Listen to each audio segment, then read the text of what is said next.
NAR releases the latest home buyer and seller profile. Here are the stats. The average home seller is 60 years old and they've lived in their home for 10 years. 90% of buyers would use their realtor again. 89% of recent home buyers purchased their home through a real estate agent. Last year, it was at 86%.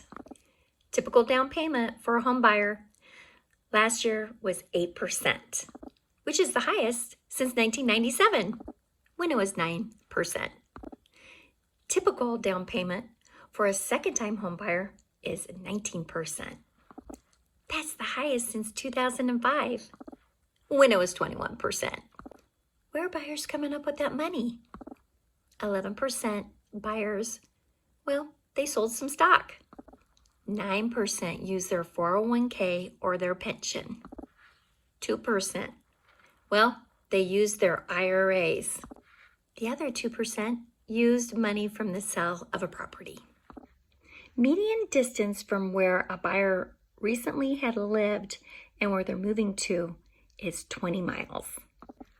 This is a decline from the year before, which was 50 miles. 10% of buyers were born outside of this country, which is up 8% from the year before. 6% spoke primarily another language other than English, which is up 5%. Single women like myself, we were 19% of home buyers last year.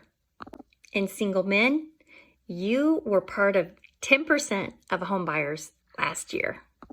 59% of you that bought last year were married, and 9% of buyers were unmarried that purchased homes last year. Multi-generation house buying is up. 14% of you bought homes last year, all in the effort to save time, money, and convenience. Many people bought because they needed to have a family member live with them to have affordability, or the care for a younger child or an aging parent. First-time home buyers made up 32% of home buying purchases last year. Typical ages for first-time home buyers is 35. And you repeat buyers, your average age is 58. The median household income is $107,000, which jumped from $88,000 the previous year. All of this information is brought to you by the National Association of Realtors, Home Buyer and Seller Profiles. And that's the recap of 2023. So if you're thinking about buying, selling, or investing in real estate, consider me a great resource. I'd love to help.